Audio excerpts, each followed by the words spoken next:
Assalamualaikum warahmatullahi wabarakatuh. Perkenalkan, nama saya Mary Reviliana. Saya dari Prodi Psikologi batch 4. Di sini saya akan mengangkat tentang kasus viral, yaitu tentang Gus Miftah yang mengolok-olok seorang penjual es teh. Nah, untuk lebih lanjutnya, mari kita simak video berikut. Goblok wis udan kok air.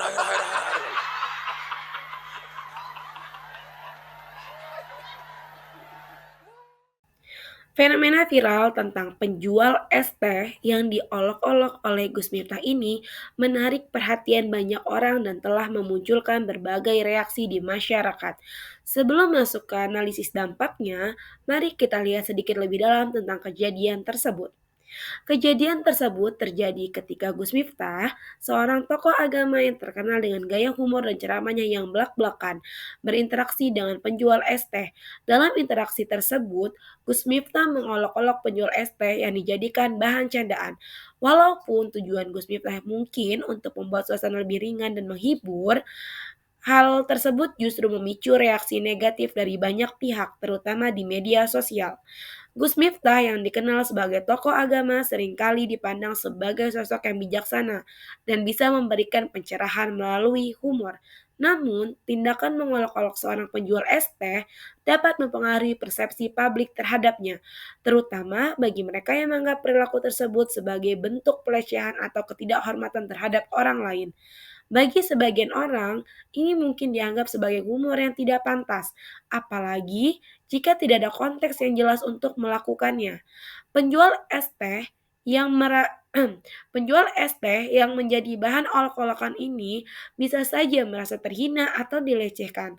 Meskipun dalam banyak kasus, orang mungkin hanya melihatnya sebagai bagian dari hiburan.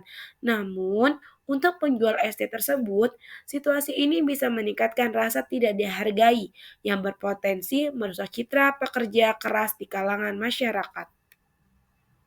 Dampak terhadap perilaku masyarakat yaitu yang pertama ada respon terhadap humor.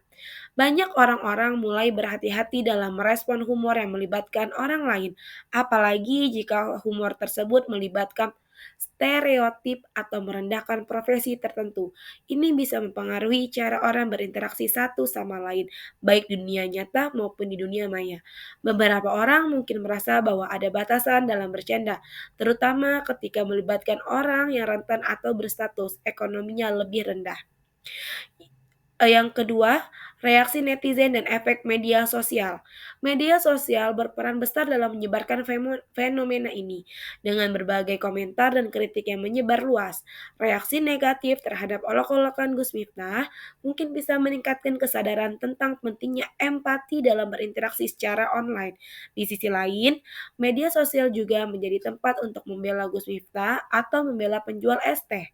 Hal ini menunjukkan polarisasi pendapat yang semakin tajam di masyarakat mengenai norma humor yang berlaku. Selanjutnya, perubahan dalam perilaku terhadap pekerjaan atau pekerja informal. Beberapa orang mungkin merasa lebih empatik terhadap pekerja informal setelah kejadian ini. Masyarakat mungkin akan lebih berhati-hati atau lebih menghargai profesi-profesi yang selama ini sering dianggap remeh. Ada kemungkinan bahwa kesadaran untuk tidak merendahkan profesi tertentu akan semakin tumbuh, terutama bagi generasi muda yang terpapar lebih banyak oleh fenomena ini melalui media sosial. Dampak dari fenomena viral ini cukup kompleks, karena tidak hanya mempengaruhi persepsi terhadap Gus Miftah sebagai tokoh agama, tetapi juga dapat mempengaruhi bagaimana masyarakat memperlakukan pekerjaan informal dan merespon humor publik. Poin penting yang muncul adalah pentingnya empati dan kehati-hatian dalam menggunakan humor, terutama di era digital yang memiliki dampak luas dan cepat. Fenomena ini juga mencerminkan bagaimana masyarakat saat ini semakin kritis terhadap potensi pelecehan atau penghinaan terhadap kelompok yang dianggap lebih rendah. Mungkin cukup sekian penjelasan dari saya. Saya akhiri, wassalamualaikum warahmatullahi wabarakatuh.